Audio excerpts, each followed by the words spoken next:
Well, good evening and welcome to the Lord's Seminary. My name is John Butler. I am a pastor of a Presbyterian church in the upcountry part of South Carolina on the East Coast of the U.S., and also a lecturer with ITEM, International Theological Education Ministries, and with the Lord's Seminary. This is the second lecture in our course on early church history. Last week, we looked at some of the foundations and understanding the culture and context in which the church in the New Testament has arisen. And in this lecture, our second lecture, we will look at the Apostolic Church and its legacy. So let's go ahead and look at our PowerPoint. Now, remember, all the PowerPoints and the recordings of these lectures and so forth will be available in a folder on Dropbox, and we will share that link to the Dropbox folder for this particular lecture after we're finished and give time for everything to process. And we will post that link in our Facebook Messenger group chat. Also, Pastor Rocky will convert this and upload the video to the YouTube channel. If you're not familiar with that, those are available as well. So we're going to be talking about today the early churches uh, uh, during the time of the apostles and its legacy. Um, Last time we saw how in the fullness of time, um, quoting from Galatians 4:4, that God sent forth his Son, and how on the day of Pentecost the Holy Spirit gave birth to the church. And the gospel then would begin to go forth from Jerusalem to the nations, empowered by the Holy Spirit and grounded in the resurrection of our Lord Jesus Christ. So, as we look at this topic today, we're going to see how this story continues, how the gospel spreads, how leadership transitioned, how key elements of Christian identity began to take shape. So, our focus today is going to fall under three main areas. We're going to look at the expansion of the church under the apostles. We're going to look at the book of Acts, the missionary journeys of the apostle Paul, and the theological themes that shaped our early Christian mission. We'll look at the transition from apostolic to post-apostolic leadership. After the apostles died, how was the gospel preserved? Who led the churches? How was orthodoxy maintained? And we'll look at the formation of enduring foundations for the church. We'll see how the early church began to recognize the canon of Scripture. That is, what is Scripture and what isn't. You know, the books of the Old and the New Testament. Uh, we'll see the development of early creeds and also an established, structured leadership that would carry forward the faith once for all delivered to the saints. Now, why does this matter? Well, understanding this early period is not just about historical interest.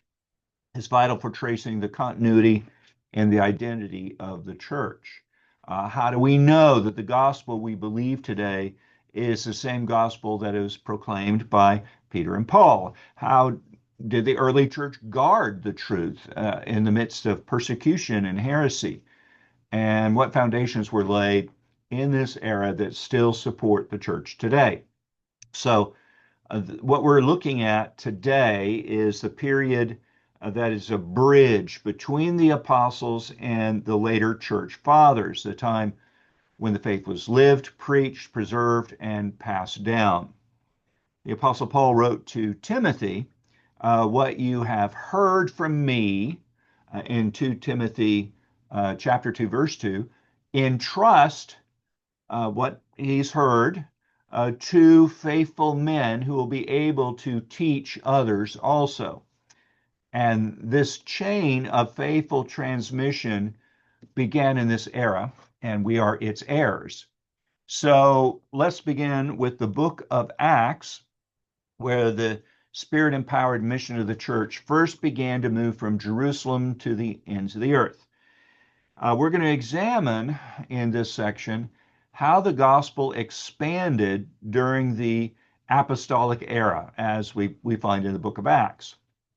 This book of Acts is written by Luke. It's not merely an historical narrative, it is a theological record of the risen Christ continuing his work through the Holy Spirit in the church. And we're going to look at this in three parts: the structure and the message of Acts, key figures and movements, and theological themes that shape the church today. So let's look at the structure and message of Acts. We see Luke's theological narrative in the early part from Jerusalem to Rome, indeed through the whole book. Now, you remember Luke wrote the gospel according to Luke, and Acts is a continuation. So think of the Gospel of Luke as volume 1, and the book of Acts is volume 2, continuing on that work. And the overarching structure is built around Acts chapter 1, verse 8. You will receive power when the Holy Spirit has come upon you, and you will be my witnesses in Jerusalem and all Judea and Samaria to the end of the earth. And so the verse functions both as a geographical outline and a missional framework. So chapters 1 through 7 of the book of Acts, the gospel spreads in Jerusalem, and then chapters 8 through 12, its expansion into Judea and Samaria. And then chapters 13 through 28, the mission to the Gentile world, culminating in Rome. So what Luke is showing here is that the gospel of Jesus is unstoppable, even in the face of persecution and opposition and distance even. So what is the role of the Holy Spirit in all of this? Well, he's the one who empowers our witness. He's the central actor in the book of Acts. You know, we talk about the Acts of the Apostles, but really the book of Acts is all about the work of the Holy Spirit. Christ and acting through God the Holy Spirit, empowering the church. It's preaching. So we see Peter, he's full of the Holy Spirit on the day of Pentecost in his proclamation, and later in chapter 4 when he preaches there. The Holy Spirit directs mission. You remember the Apostle Paul wants to go into one region, but he's hindered by the Holy Spirit. He's directed elsewhere. He goes to Philippi, bringing the gospel to the continent of Europe for the first time. The Holy Spirit is the one who transforms hearts. He persuades us and enables us to embrace Christ as he's offered to us in the gospel. So the Holy Spirit's not a passive presence. He is the active power of God in advancing the gospel.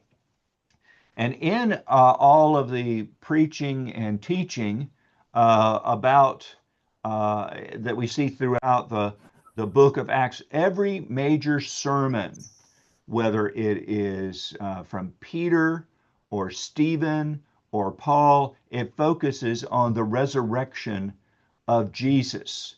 And the resurrection is proof that Jesus is Lord and Christ. It validates his death as redemptive and historic and victorious.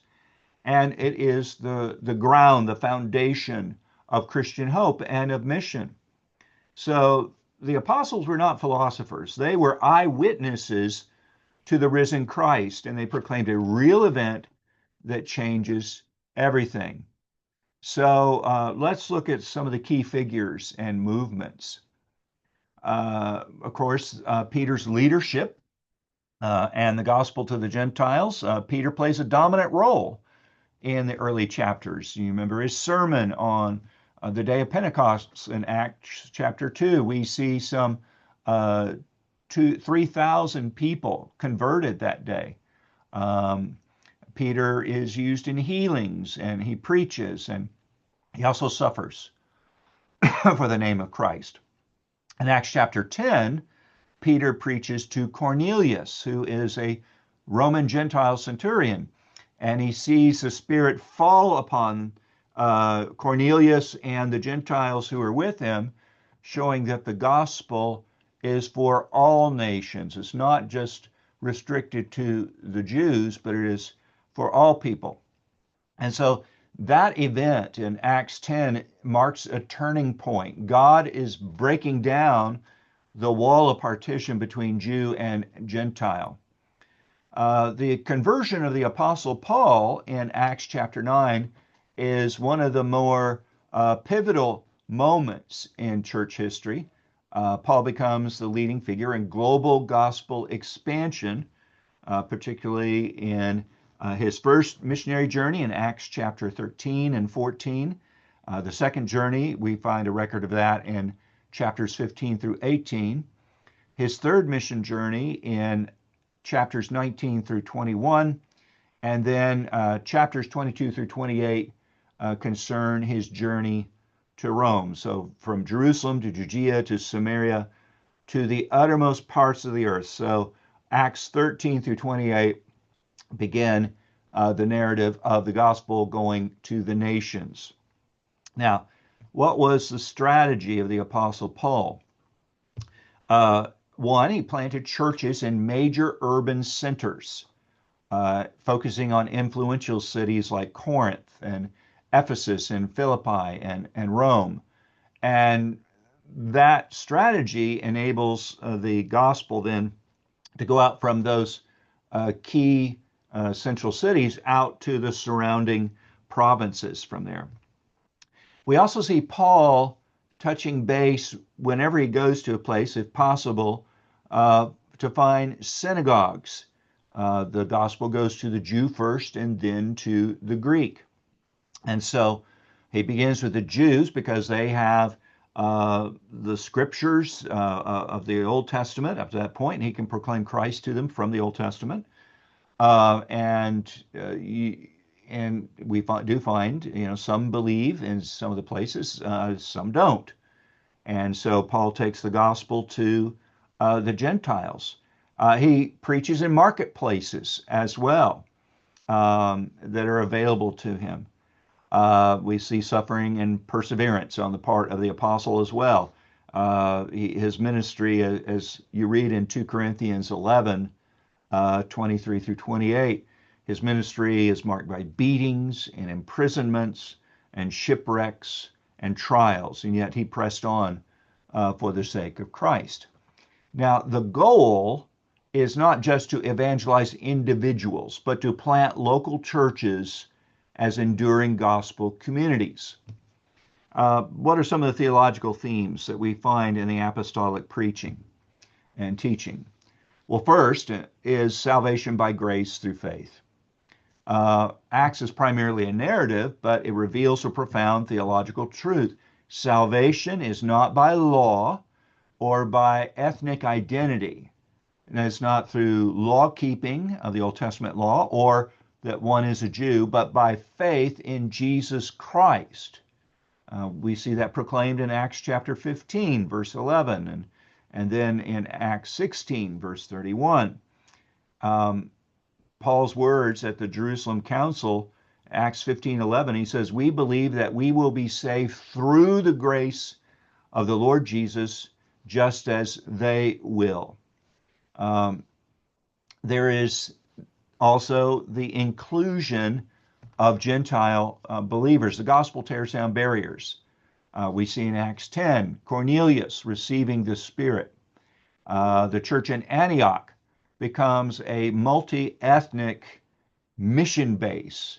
Paul is sent out from Antioch.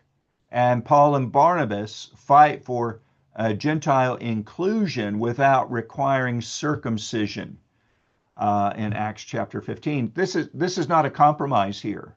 This is not a give and take, but it's fulfillment of God's promise to bless all nations. This is by God's design. This is not some accommodation that has been reached between Jewish leaders and, okay, we're going to let you Gentiles in on this. No, this is the plan of God. And what is happening is that the church is waking up to this and realizing this is the fulfillment of Scripture that's occurring in front of them. The third thing we see is the unity and holiness of the church. The early church valued both doctrinal unity and holy living. The Jerusalem Council in Acts 15. There's unity around the essentials of the gospel. You go back to chapter 5 and the whole incident with Ananias and Sapphira in their lying to the Holy Spirit. God's concern for purity in the church is demonstrated by his striking both of those individuals dead. We see a shared life and generosity in Acts 2 and Acts 4, the church living a visible spirit-wrought fellowship. And so the church is not perfect during this era, but it is distinct. It's marked by truth and love and witness. And so what we see is that the early church in the book of Acts is empowered by the Spirit. It centers on Christ's resurrection. It is devoted to the apostles' teaching and is relentlessly committed to mission. So from Jerusalem to Rome, from Peter to Paul, the gospel triumphs, not through political power, not through military strength, but through faithful proclamation and spirit-filled endurance. Well, in our next section, we're going to explore how this apostolic mission transitioned into a new generation of leaders and how the church began to preserve what the apostles taught. So let's talk about the transition from the apostles to the what we call apostolic fathers. The end of the apostles, or excuse me, the era of the apostles is foundational, but that's not the end of the church's story. It doesn't, the church's story doesn't quit with the death of the apostles. It's the beginning.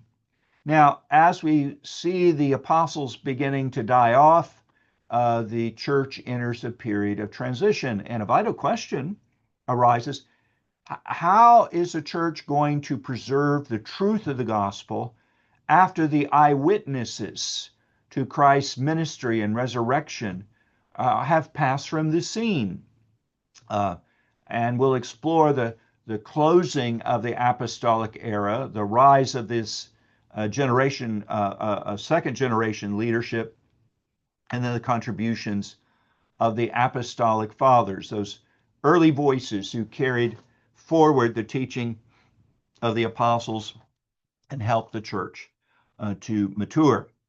Let's talk about the end of the apostolic era. The apostles were not meant to remain forever. They were unique eyewitnesses of Christ's resurrection, commissioned directly by the Lord. Peter and Paul are believed to have been martyred in Rome under the Emperor Nero, likely in the mid-AD 60s. Peter, according to tradition, was crucified upside down. Paul, a Roman citizen, was likely beheaded. James, the son of Zebedee, was martyred earlier in Acts 12, and James, the brother of Jesus, a key leader in Jerusalem, was killed around the year AD 62. It's interesting, this James, the brother of Jesus, had the nickname of Camel Knees because he was a man known to constantly be in prayer, kneeling. And so they said his knees looked all wrinkled and mushed, like if you ever look at a camel's knees. That's kind of the image here. John is recognized as the last of the apostles. He is the author of the Gospel of John, the epistles, the letters of John, 1st, 2nd, and 3rd John, and also the book of Revelation. He's believed to have lived into the AD 90s. So the last decade of that first century. He ministered in Ephesus. He has a significant influence on the early church in the area of Asia, what's known as Asia Minor at that time. So the churches in the what we would now recognize as the western part of the country of Turkey. All right. So as we look at these individuals, um, we see their lives are given over for the gospel of Christ, but their teaching is protected and preserved by the actions of the apostles.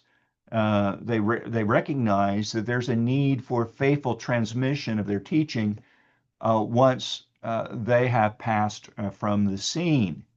And so we see the preservation of this message of the gospel, especially the resurrected Christ, the Holy Spirit ensuring that these things are produced and maintained for the use and instruction of the church as the Holy Spirit moves upon some of these individuals for the preservation of the gospel, this message of the good news of Christ, so that then it can be then carried on to others.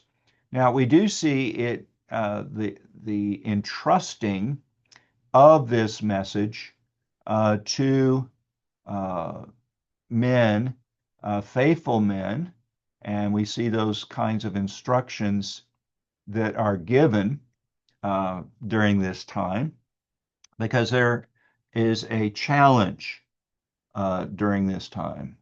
Let me see here. If we can get this. There we go. These are men who have been discipled by the apostles or directly influenced by them. You see, there's a challenge here. Without living apostles, the church faces the threat of false teaching, that there's a need for consistent doctrine, and the pressure of persecution. So the question is, who's going to guard the deposit of this treasure, as it were, of the gospel? So we see some key figures: Timothy and Titus. These were proteges of the Apostle Paul, and they were tasked with overseeing churches and appointing elders, faithful men, to oversee the work of the gospel in these particular places where they were established. We have a man by the name of Clement of Rome, and Clement likely is writing in the AD 90s, so that last decade of the first century. So there's there's overlap in the sense of apostolic ministry and Clement, or it is within a few short years of the death of these apostles.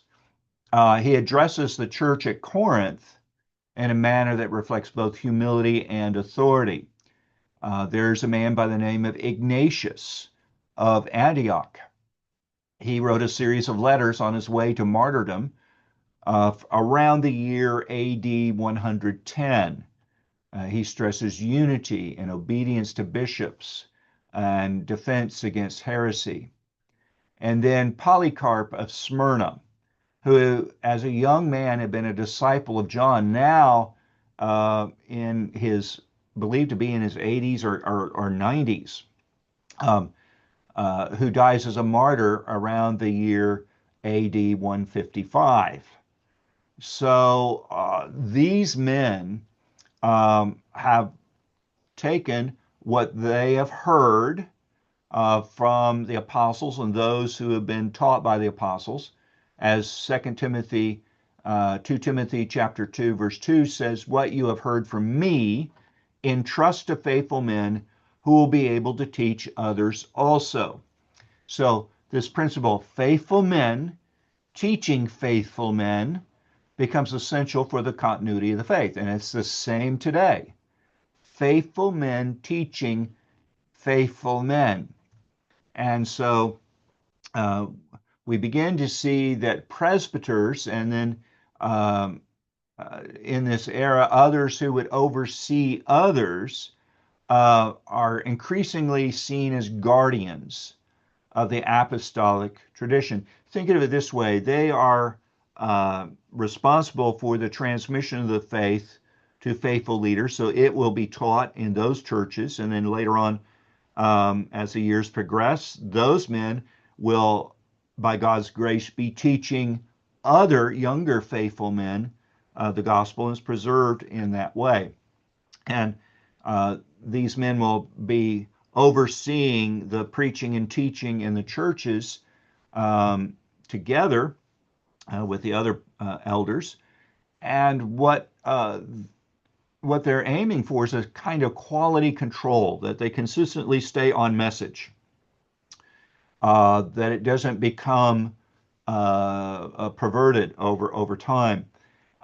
When I was a child, we used to play a game called telephone. And in other cultures, it might have a different name, but basically you have a circle of kids sitting around, and one person whispers a sentence to the child next to him or her. And then that child is to take that sentence and change one word in the sentence and whisper that to the next child, and then so forth and so on. And then after it's gone around the circle, at the end of the circle, what is the sentence? It has no resemblance to what was originally said. So there's that danger in the transmission of the gospel without this kind of quality control, without having faithful men to ensure that the message is indeed faithful to the apostolic teaching. And there's the role of the scriptures to definitely help maintain that. Now, we've spoken about apostolic fathers. These are a group of early Christian writers from the late first century to about the middle of the second century. So about, we're talking about Clement in AD 90s.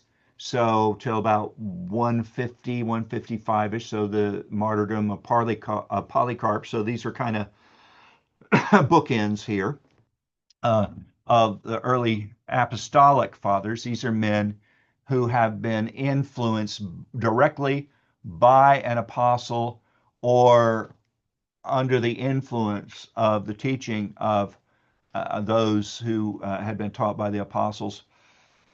They give us a window into the beliefs and practices and the struggles of the early church immediately after the apostles.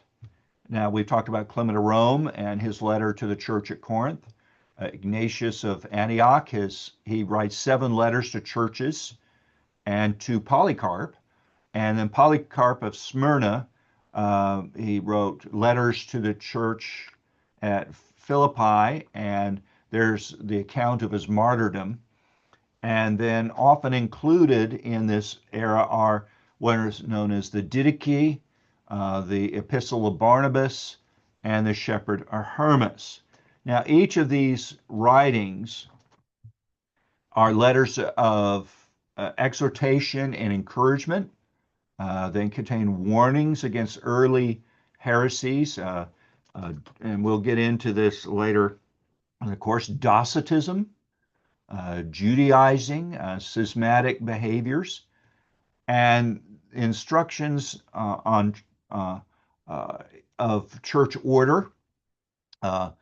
They'll talk about the role of bishops or overseers and presbyters and deacons and the importance of unity in the church. And what these writings show us is that they're committed to apostolic teaching. They're not introducing anything new. They are taking what the apostles have taught them and, okay, how does this apply to us now living out in the church? It also shows that they're developing liturgical patterns of how is baptism administered and to whom?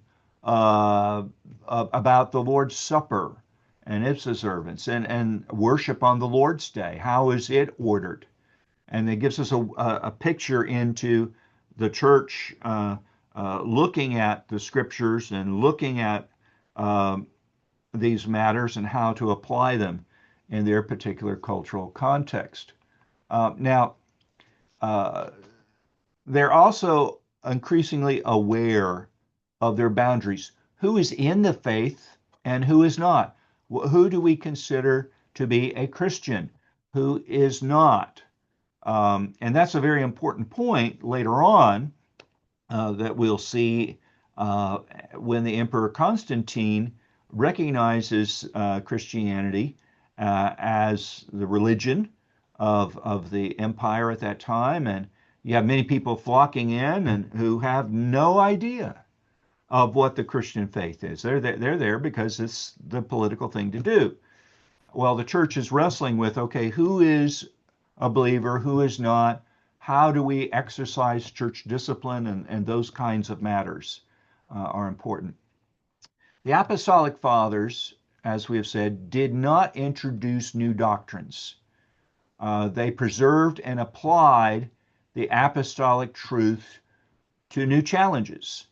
As the church is going out to the nations and bumping up against various cultures and political structures and so forth, and how people live, how do we apply the scriptures to these contexts that we find ourselves? And so the theology that we find in these apostolic fathers in their writings is often pastoral and moral. It's not a speculative theology. It is very practical. And they serve as a bridge. So here the apostolic fathers, they are faithful to the apostles, but they're also preparing the way for the theological development seen in later centuries through men like Irenaeus and Tertullian and Athanasius. So the legacy of the apostolic fathers reminds us that God preserved his church not only through apostles, but through pastors, teachers, martyrs who held fast to the gospel. So as the age of the apostles closed, the Holy Spirit didn't abandon the church. He raised up faithful leaders, just as he's doing today, who preserve the apostolic message, who pastor these growing churches, and who suffered for the name of Christ. In our next section, we're going to see how the foundational structures of the church began to form, including the canon of Scripture, the early creeds, and the development of formal leadership patterns that help stabilize and guide this growing Christian movement. So let's talk about the formation of canon of Scripture. As this apostolic age ended and the church enters the post-apostolic era, it becomes increasingly necessary to clarify, to preserve, and to transmit the truth of the gospel. The early church faced growing external pressure, that is persecution, internal threats, false teaching. And so God, by his providence, leads the church to establish enduring foundations: canon, creed, and church order. These three elements, Scripture, summaries of doctrine, and structure, they help stabilize and guide the early church movement. Each emerged organically in response to a need, but were ultimately grounded in apostolic teaching and practice. Let's talk a little bit about the formation of the New Testament canon. And now when I use that word canon, it's spelled C-A-N-O-N. It comes from a Greek word that means reed. And oftentimes a reed might be used as a measuring stick. And so think of it this way: the standard, the measuring stick as to what is Scripture and what is not. That's when we're talking about New Testament canon. Is this authoritative? Is this inspired by the Holy Spirit? Is this for our faith and doctrine that has been given to us? Um, Now, there was early recognition of the apostolic writings as scripture. They were recognized as authoritative. The Apostle Paul's letters were circulated amongst the churches. Um, Peter refers to Paul's letters as scripture. And so understand the church does not create the canon of scripture, it recognizes the voice of Christ in the writings of his apostles. And so understand the church recognizes and confesses these are the scriptures that God has given. They don't create the canon itself. You see, there's a difference. Um, uh, think of it this way. If you have a child who is born and you have the child's birth registered, and they will oftentimes issue you a certificate, we call it in our culture a birth certificate. The birth certificate didn't make the child, okay? It didn't create the child. It just recognized here's the child, and here are the circumstances of the birth of this child.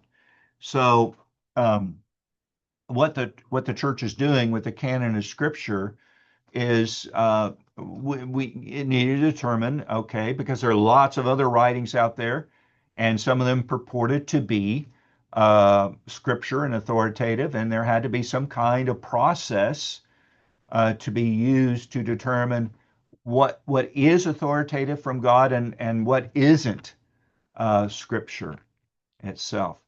Um, and these writings were to be read publicly in worship and used to instruct and exhort believers alongside of the recognized Old Testament scriptures. So let's talk about the use of the Old Testament and these apostolic letters. The Old Testament, that was commonly the version that was used, was the Septuagint in Greek speaking areas. It remained foundational. But now the Old Testament scriptures are read in light of Christ, that is through the understanding of the ministry and work and death, burial, and resurrection of Christ and his coming again. And he is, as it were, if we are to have eyeglasses, the lenses in our eyeglasses, we read the scriptures through the lens of Christ. The collections of Pauline epistles, Paul's letters, and the gospel narratives were being gathered and used regularly by the late first and early second centuries. The four gospels, Matthew, Mark, Luke, and John, were widely accepted as early as the middle part of the second century, so about 150. By the mid second to fourth centuries, the church clarified which writings truly bore apostolic authority. And they applied three key criteria. The first, apostolic origin. Was the book or this letter written by an apostle or a close companion of one? Matthew, yes, an apostle. John, an apostle, yes. But Mark, well, John Mark was an associate of Peter. And Luke was an associate of the Apostle Paul. And so that gives that authenticity to what is said. The second is what's called Catholic use. That is it universally recognized by believers across the church? Is it widely accepted and used in churches across geographic regions? And then the third criteria is doctrinal consistency. Does it agree with the known rule of faith and other recognized scriptures? Is it consistent with the rest of Scripture? And the canon of the New Testament was largely settled by the end of the second century and fully affirmed in key synods such as Hippo in North Africa in 393 and Carthage in 397. But these councils were affirming what the church has already long recognized. This is God's word. These are authoritative for faith and practice. Let's talk about the emergence of the rule of faith and the early creeds. As early as the late part of the first century, Christians confessed basic doctrines at baptism, affirming belief in God the Father, Jesus Christ, and the Holy Spirit. An example of this is what we call the Apostles' Creed. Although not written by the apostles, it summarizes the teaching of the apostles. And so at baptism, you would profess this faith, often using one of these statements. Creed comes from the Latin word credo, I believe. I believe in God the Father Almighty, maker of heaven and earth, and so forth.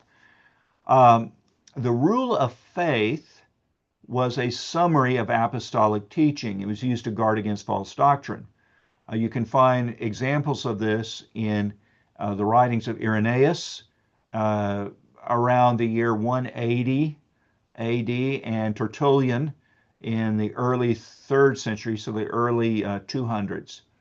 These were not replacements for Scripture, but faithful summaries of Scripture.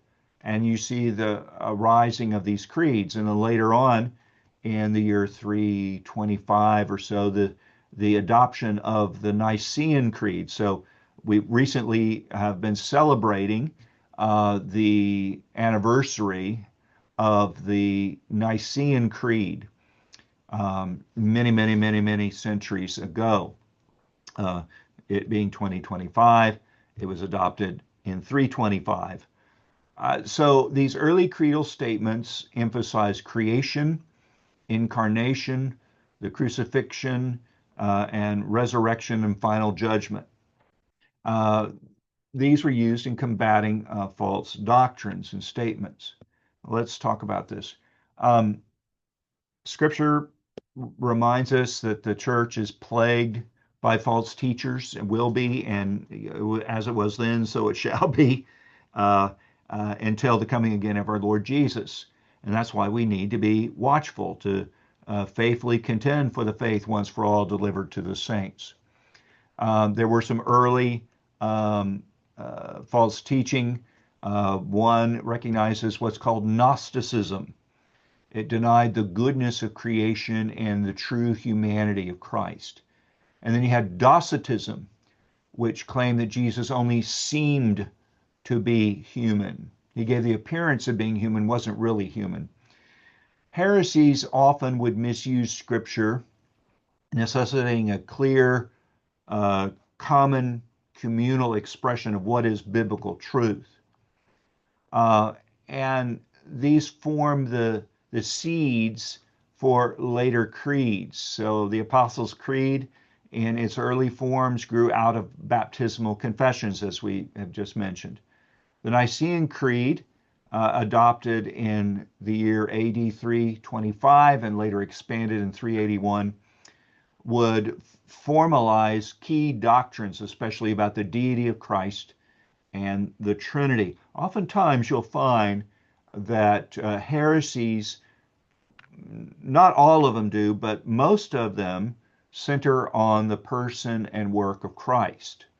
Because why? Because he's core, is central to the gospel, our understanding of who he is and as our Savior.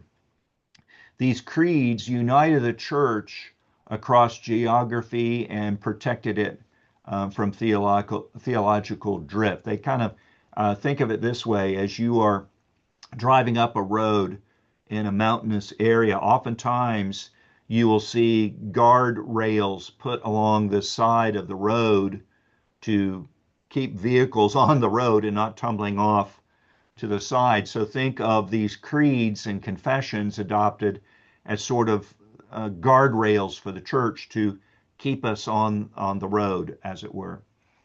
Let's talk about the development of church structures.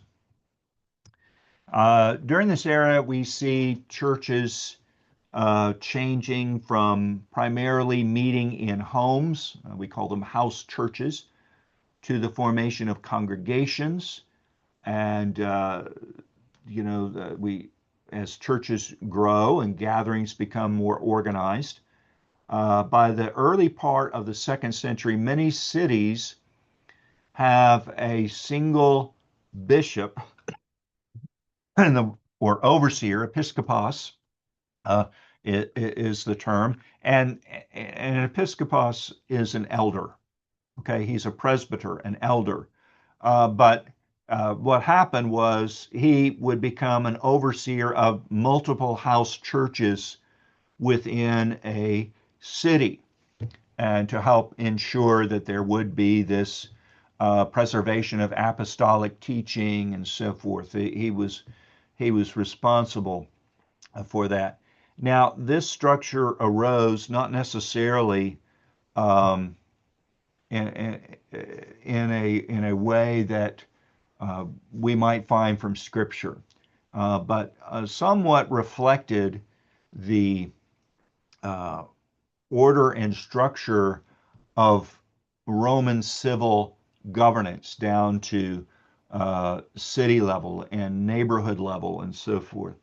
And a lot of the church structure mirrored that, although it would use scriptural titles in that regard. Let's talk about the role of bishops and presbyters and deacons. The New Testament mentions bishops, as is translated in English, but the Greek word episkopoi, overseers, elders, presbyteroi, and deacons, diakonos or diakonoi. These roles become more distinct and formalized. Now, as a Presbyterian, I believe that episkopoi and presbyteroi are one and the same individuals. These terms are descriptive of roles, as it were. But what we begin to see um, during the time, beginning with apostolic fathers, and then after that, uh, the principle of church discipline, how the church is to be protected and preserved, and moral order preserved within the churches, and who is in and who's not. We see Ignatius strongly defending the role of the bishop as a unifying figure in local churches. And it's interesting, Ignatius repeatedly exhorted churches to do nothing without the bishop, not to centralize power, but to guard unity and doctrine, because he was recognized as a figurehead and had that role and responsibility for that within the churches, as would be seen at that time. But the New Testament pattern is in the local churches you have a plurality of elders, presbyteroi, presbyters, overseers in the churches, and they work together, and then the churches coming together in a region. But here we begin to see the emergence of a structure of bishop, presbyter, deacon, um, helping to maintain uniformity in doctrine, practice, and leadership. Um, what the desire was in this, it would to help bring about doctrinal stability. Again, kind of a quality control feature, and discipline and pastoral care. And so the overseer would to oversee the work of ministry in these various house churches or churches in a particular region, and their pastors, are they shepherding properly? Are the scriptures being taught, or new innovations being brought in?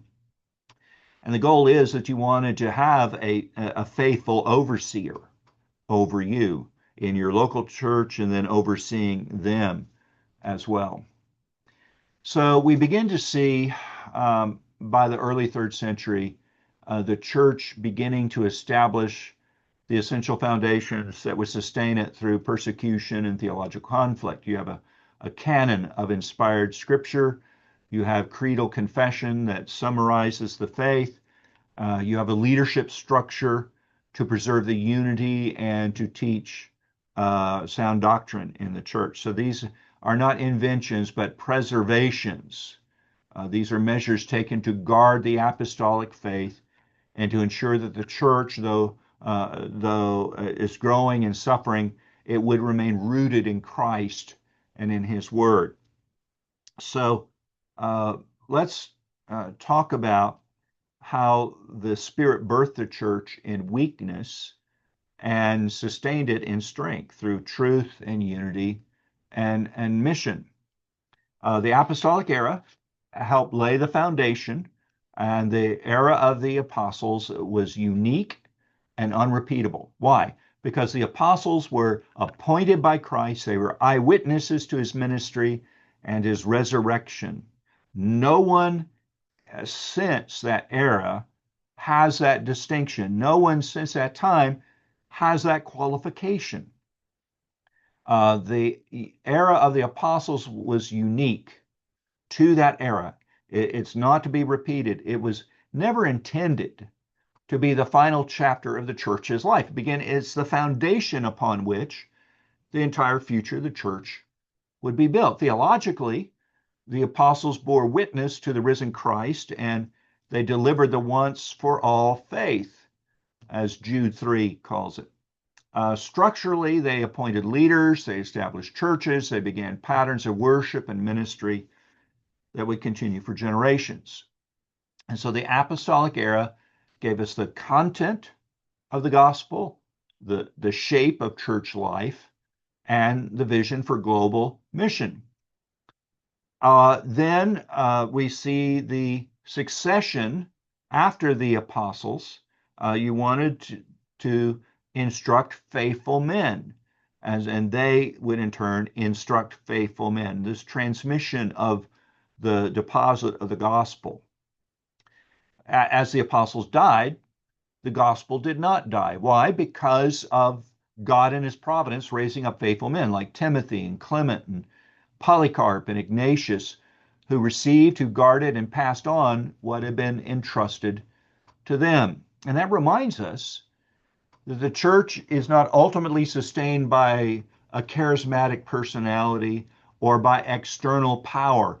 I will build my church, Jesus says in Matthew 16:18, and the gates of hell shall not prevail against it. And so the faithfulness of these early leaders, guided by the Holy Spirit, ensures that the truth of Christ would continue to the next generation, all the way to ours. The centrality of the Word and sacraments and doctrine we also see, despite the enormous cultural and political and geographic diversity, we see the early church unified around the Word of God, the Old Testament and the apostolic writings.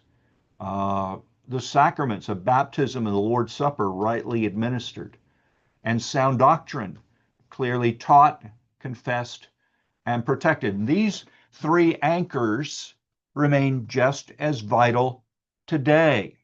They are non-negotiable marks of the true church in every era and every age. Is the Word of God faithfully proclaimed? Is there sound doctrine clearly taught and confessed and protected? Are the sacraments, baptism and Lord's Supper, rightly administered? Is there discipline in the churches as who is admitted, who is excluded? What are the moral standards in the church, and are those things maintained? Those are non-negotiable marks. We see them all the way back to the time of the apostles. So the Apostle Paul writes in Ephesians 2:20 that the church is built on the foundation of the apostles and prophets, Christ Jesus himself being the cornerstone. So are we committed to apostolic teaching as revealed in Scripture? Do we guard the gospel in our generation as others did in theirs?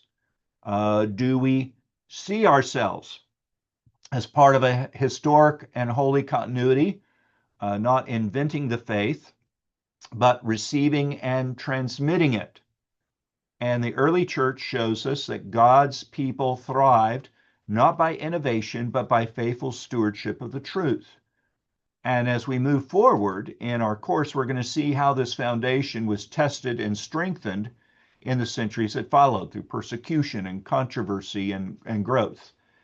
But today we give thanks that we belong to a church not built on shifting ground, but on the solid foundation of Christ, preached by his apostles and entrusted to his people. So, what I want us to do now is open up things for discussion on these things. And so, feel free to speak and to answer this. So I'm going to kick off the discussion for us here. How does the book of Acts shape our understanding of Christian mission and church growth? So I put that out before you this evening. How does the book of Acts shape our understanding of Christian mission and church growth?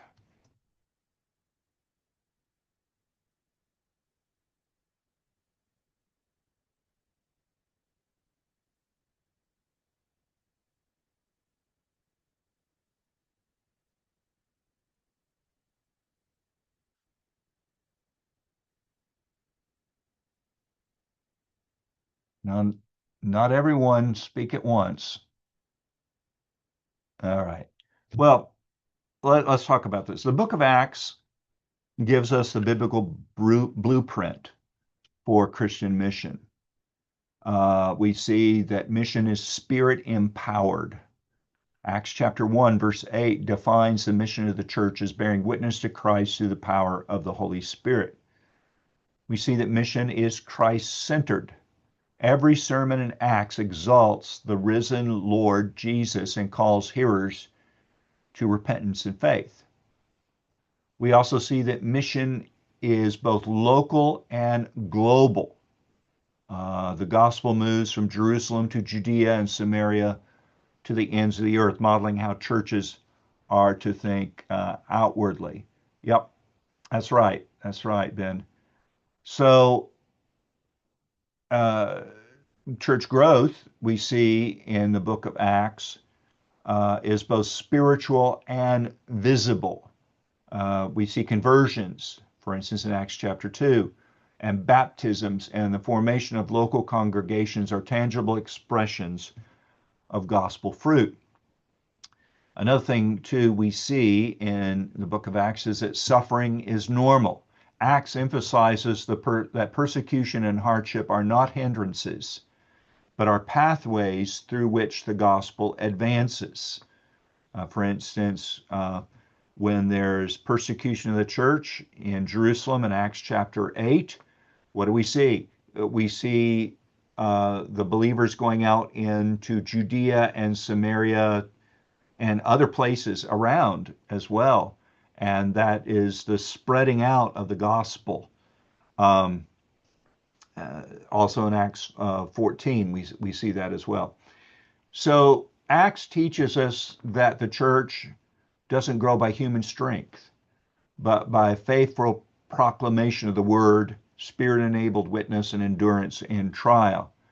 Jay writes, Acts shapes focus on mission and church growth by presenting a spirit-led, universal, and resilient movement driven by apostolic preaching, community organization, and adaptive evangelism. Thank you, Jay. That's great. That's great. All right, another question here. Why was it important for the early church to identify and preserve apostolic teaching after the apostles died? Why was it important for the early church, I should write there, to identify and preserve apostolic teaching after the apostles died? Why would that be important? Well, the apostles were the authoritative witnesses to Christ's life, death, and resurrection. Once they died, the church needed a reliable record of their teaching. What was it the apostles taught? Which we now have in the New Testament canon. The church needed faithful leaders who could preserve that teaching and ensuring that false gospels did not take root. And without preserving the apostolic message, the church would lose its foundation. Just earlier quoted from Ephesians 2:20. So preserving apostolic teaching ensured doctrinal integrity, a continuity of the gospel message, and faithful transmission of Christian life and worship. So that's why Paul urged Timothy to guard the good deposit in 2 Timothy 1:14 and to entrust it to others, as he says in 2 Timothy 2:2. Another question here is, how did early church leaders work to maintain unity and orthodoxy? How did early church leaders work to maintain unity and orthodoxy? Well, the preservation of the canon of Scripture and ensuring these are the authorized texts to preach and teach from is one way. Any other teaching not found in this is not considered to be sound teaching. That we are to this is the deposit given to us by Christ through the apostles. This is what we are to teach and maintain.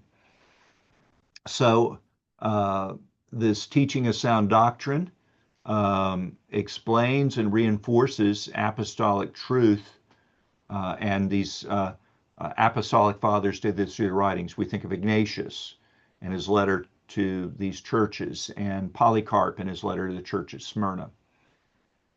They fought heresy. They combated heresy. They addressed threats like Gnosticism and Docetism and Judaizing tendencies with theological clarity and scriptural reasoning. Through the structure of the church and its authority, you have in the local church, you have a plurality of elders who oversee the preaching and teaching in the context of that local congregation. Some of that goes back to synagogue practice. And during the synagogue teaching and preaching that would take place, the scroll of the scriptures would be brought out, and the Old Testament is in Hebrew and Aramaic. But not everybody by the time of the New Testament knew Hebrew and Aramaic amongst the Jews. They were accustomed to the Old Testament being read, or their reading of the Old Testament from the Septuagint, the Greek version of the Old Testament scriptures. And so when you would have, though, the Hebrew scriptures there on the dais where they're being read, you would also have a couple of men on either side of the reader who are there to help correct the pronunciation and the interpretation of the scripture itself. Some of that you see reflected in 1 Corinthians on you have, if prophecy was being given in the New Testament church, you had the spirit of the prophets was subject to the prophets, that they too had to certify, yes, is this of the Lord or not. It goes back to that particular practice there. And so within the early church, you have the elders together in a local church to oversee the work of the preaching and teaching of the scriptures to maintain its purity and orthodoxy in the church. And then later with this structure of overseers who would also help superintend the work that was done in various churches as a means of preserving unity and discipline within local congregations. So Ignatius' letters reflect this. Creedal summaries, the baptismal confessions, and development of the rule of faith to clarify what Christians must believe and to protect new converts from error. Oftentimes, you see in the early church arising a practice where if somebody says, that they want to believe upon the Lord Jesus Christ and now follow him as a Christian and be baptized, they didn't immediately do that. Why? Because people were coming out of pagan backgrounds with no understanding of the scripture. So what they would do, anywhere from 6 months to 3 years, regard them as a candidate, and they would be instructed from the scriptures as to what the faith is, and then to see are they genuinely living as a Christian, somebody upon whom the Holy Spirit is worked, should be, and then after that time they'd be examined, and then if passing examination, they would be approved to be baptized, because you had masses of people coming out of pagan backgrounds without a clear understanding of who God is and so forth. So the rule of faith would help clarify what Christians must believe and protect these new converts from error. And so their leaders understood that truth and unity are not opposed to each other. Actually, the preaching of the truth, yes, it'll separate truth from error, but we unite around the truth of the gospel itself. You'll sometimes hear the saying, doctrine divides. No, it doesn't. Well, yes, it does in a sense between those who are believers and those who are not believers. But true apostolic preaching and teaching and practice helps build up and establish and unify the church more than just kind of, well, we'll not talk about doctrine too much here. We'll just kind of love each other. Well, how do we know if this is genuine love or not? It has to be according to the scriptures. Okay, another question this morning morning for me, evening for y'all. In what ways do we still depend on the legacy of the apostolic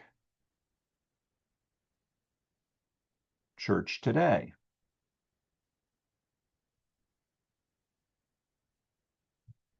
Think about that a little bit. Well, one way, my congregation, every Lord's Day morning, we confess either using the Apostles' Creed or the Nicene Creed. Showing that continuity through the ages.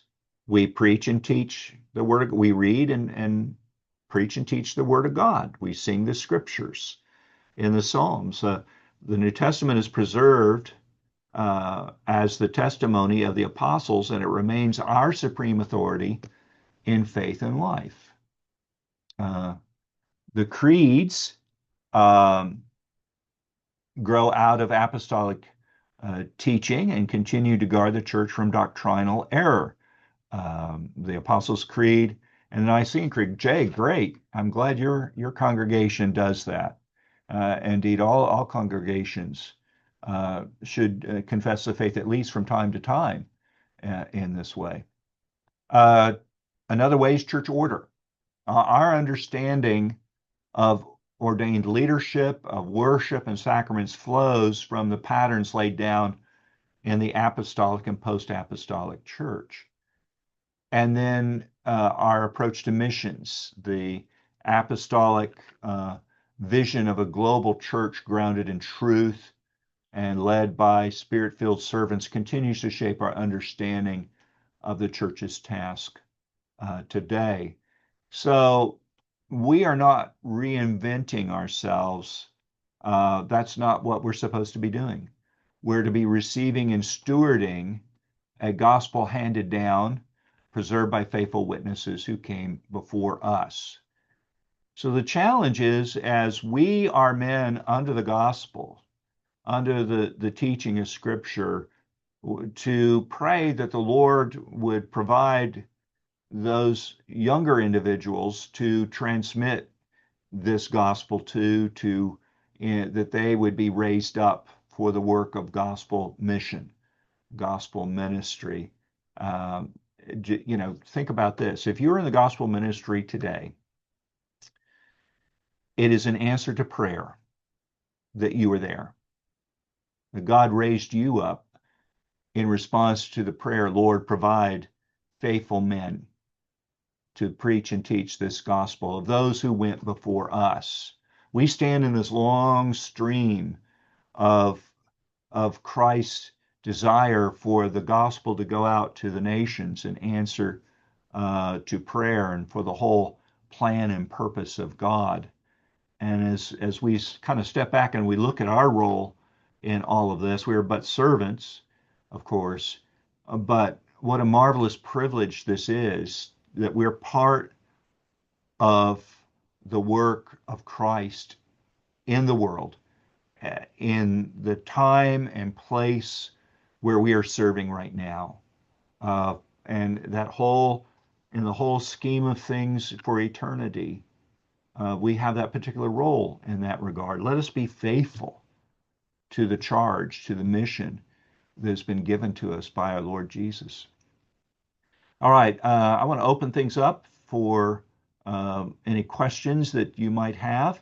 Uh, and you can either unmute and speak them, or you can type them into the chat. And we've got a few minutes where we can go ahead and look at some of these things. And also, Pastor Rocky, if you have any comments to add to the lecture today, please feel free to jump in with your comments as well.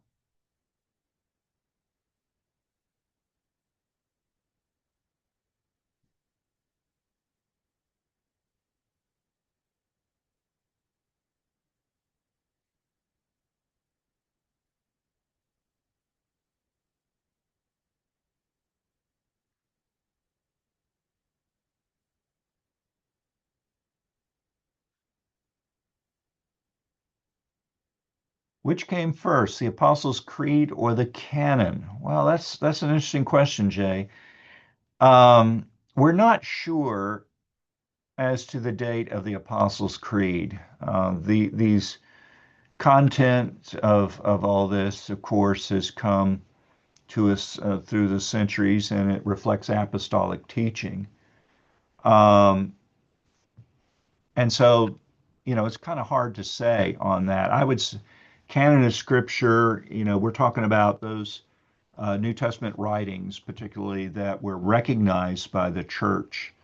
Um, as we said before, the formal adoption of the list of these are the New Testament scriptures and these alone came later, but they were already recognized by the church for decades beforehand. And so it's hard to nail down the exact moment of when the church said, okay, the churches recognized, oh, this is the canon of the New Testament, other than the formal declaration at some of these councils that we had mentioned at Hippo and Carthage. Again, to go back to the analogy of the birth of a baby and the registration of that birth and a certificate being issued recognizing that birth and the circumstances tied to that child. Sometimes, here in the United States, if a baby's born in a hospital, they have the parents sign the application for a birth certificate before the mother is discharged from the hospital. That's already processed. In other places, if a child's born in a remote area and so forth, it just kind of depends on when the parents are able to get in and go register it with the county or some other government agency, depending on the state, when that is. And it could be anywhere from months to maybe even a couple of years. that's a rare case nowadays where that happens. But to say that we didn't have the canon of Scripture until the council of at Hippo or at Carthage, I think is erroneous. We didn't have an official list until then, but we already had it before that time. The baby was already born and existed, we could say. And so we can't say this or that. Now, the Old Testament canon, Pastor Rocky is right, was already recognized. The scholars believe the canonization of the Old Testament happened during the days of Nehemiah, that they recognized all of this, well, and then also the addition of Malachi and so forth. And so the Old Testament was already fixed. It was already understood. And by the time of Christ, these were the Old Testament scriptures. The other writings may not have been scripture. But with regards to the New Testament, we see that development of the canon of the New Testament scriptures.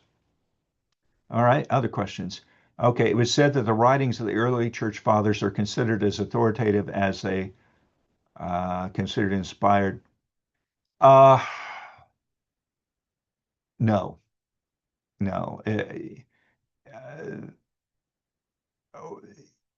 The writings of the early church fathers are not considered as authoritative as the inspired scriptures. They're to be considered as pious advice and counsel, but to be considered as the writings of any other human being. No, only scripture and the recognized canon of scripture is considered authoritative for faith and practice. So the Didache might be helpful if we read that, or the Shepherd of Hermas might be helpful for some insights into early church life and practice at that time, but they're trying to apply scripture to the circumstances they find themselves in, which we all do in a particular era and place where we live and are ministering. But no, they're not considered on a par with Scripture itself. They're pious writings, but you must apply the standard of Scripture. Scripture interprets Scripture, and we look at the teachings in the Shepherd of Hermas and the Didache and Ignatius letters and Polycarp writing to Smyrna, and we judge, were these men being faithful to the whole of Scripture itself, but it's not recognized as authoritative for the church itself, at least amongst the Bible believing Protestant churches itself. Yeah. Okay.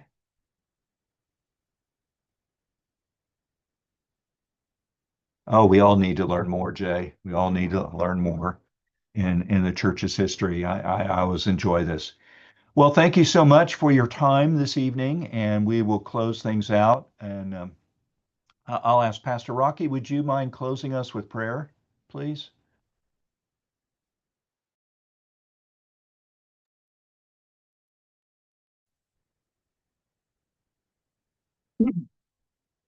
Let's pray. Our Heavenly Father, Lord, we thank you because of this lecture tonight of the early church history, and thank you for giving us the inspired history in the book of Acts, and also for giving us also the bird's eye view of what happened during the time of the Apostolic Fathers. We pray, Father, that as churches that are seeking to know your will and to follow your commands, we pray that you will cause us all to learn and to apply what we have heard tonight, so that there will come a time in which our churches might truly experience the Reformation truths and practices that our religious forebears have done. And we pray, Father, that you will also bless our lecturer, our uh, instructor, Pastor John Owen Butler. Thank you for you using him, and may you bless him more and give him more ample time to be with us and to be a great blessing, more to be more a blessing to us, to the churches, not only in the U.S. but in the entire world in which you are using him. Thank you for the interests in every student, and we pray that the pastors who are also leading churches here in the Philippines might not be afraid to apply the truth that they have learned. And we pray, Father, that this history will guide us and will be our mirror in which we can compare our practices and our faith. And we pray these things in Christ Jesus' name. Amen. Amen. All right. And also, too, Pastor Rocky, can you update us on news concerning the Lord's Seminary and progress on the building, and also for the whole work of TLS? Yes, the Lord Seminary is at this moment offering only online classes because it has no useful building, at least to house students and to conduct classes. But the building now, the one where I am at, uh, is almost finished, and the Lord Seminary, in partnership with first actually we have been conducting classes years ago with Heidelberg Theological Seminary, and we are still wanting to be at partnership with them, at least to the masteral level. But since many of my countrymen are unable to enroll in master's level, so we opted to have some classes that would address their need to have diploma and bachelor's degree. So the Lord Seminary was born, and in that level of learning, we are partnering with the ITEM, the International Theological Education Ministries, with Pastor John Owen as one who is working in this part of the world with ITEM. So in that regard, we would like to offer also those in the near future a kind of on-site classes through ITEM, maybe 3 times a year. So we will be offering courses in a quarterly or semi-quarterly manner. So we were please pray in your churches. Please include the needs of finishing the building in your prayers. So Pastor John, that's the update we have this Okay. very. So the roof has been completed. Now we're waiting for the walls to go up on the second story. Yes, there at the moment the Lord has met for the need of the roof, but uh, we, uh, there is no wall at this moment, and we're praying for the Lord to meet the need. Okay. All right, then we will definitely be in prayer for that. Well, that's all that we have for this evening. God willing, next week, next Tuesday evening at 8 o'clock Philippines time, 8 p.m., uh, we'll have our third lecture dealing with persecution and faithfulness in the early church era itself. Well, good evening. God bless you and keep you, make his face to shine upon you, and give you his peace in Christ Jesus. Amen. Amen. Amen.